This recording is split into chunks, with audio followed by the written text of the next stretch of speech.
Hi, everyone. It looks like that audio is glitching a little bit. Mercury is retrograding. I'm going to take over and just read a little bit from a piece called Subcontinentment. South Asian futurism does not fantasize about a future because it cannot isolate the future from the past.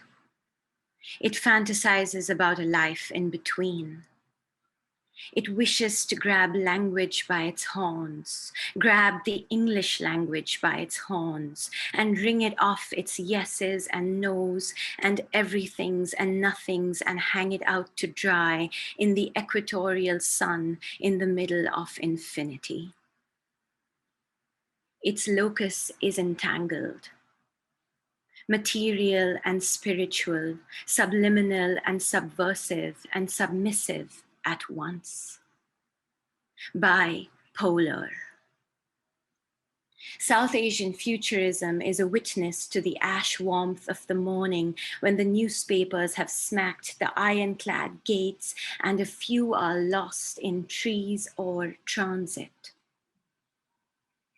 South Asian futurism dismisses its title, denouncing South Asia as a universal region without specificity, denouncing futurism as an accomplice to the violence that comes with acceleration.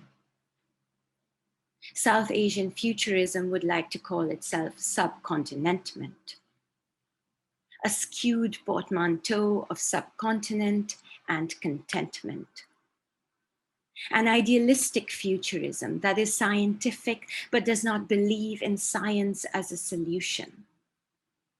Its science fiction does not project a dystopia despite the carbon. It wants an alchemy of knowledges. It wants rumors, humors, hypotheses. It wants ancient imaginaries and everyday erasures. It wants to rest. Where happiness is fleeting, our contentment finds rest.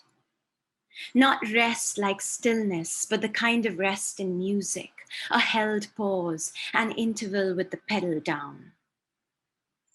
Or rest like a lily pad, floating flat against water, and absolute zero coated in an armor of wax, repelling the too muchness of life, lightness born by horizontality.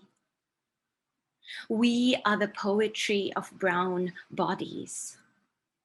We take your criticality and raise you immediacy. Subcontinentment says it is a part of and apart from.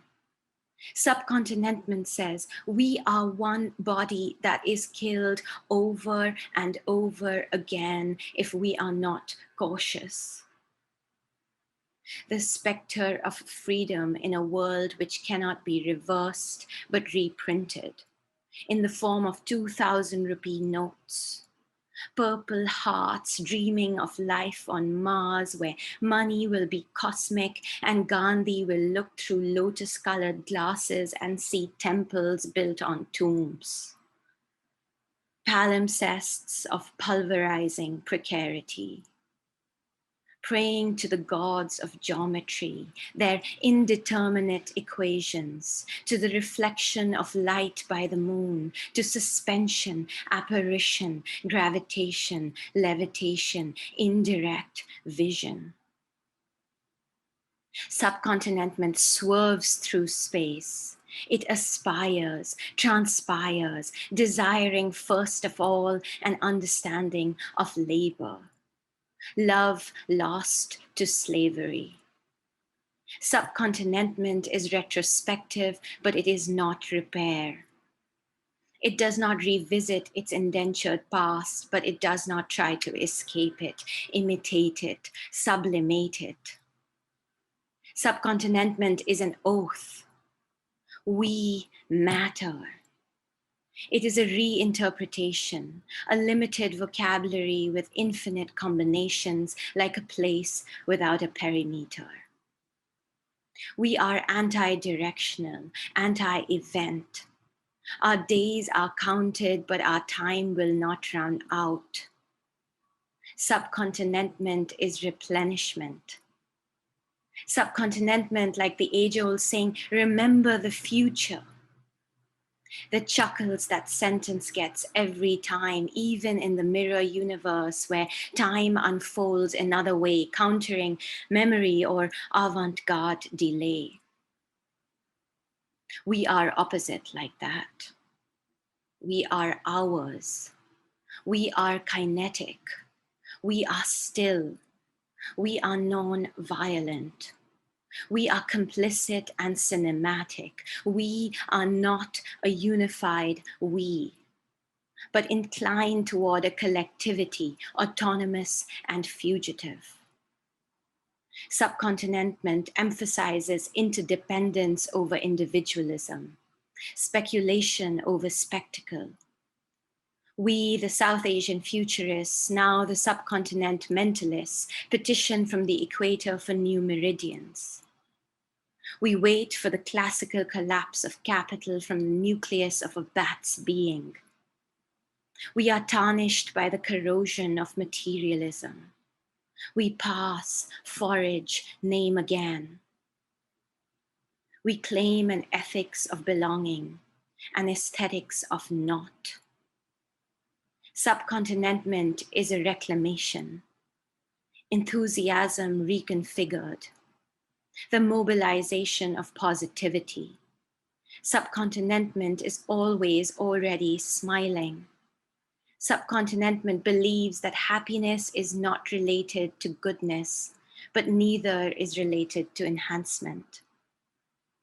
It wants to clean garbage, not by flinging it into space where golf balls and garters smash into the sun's stellar radiation and combust out of any evidence at all. Charged by crisis, it dances its discontent. Its revolt is not lethargic.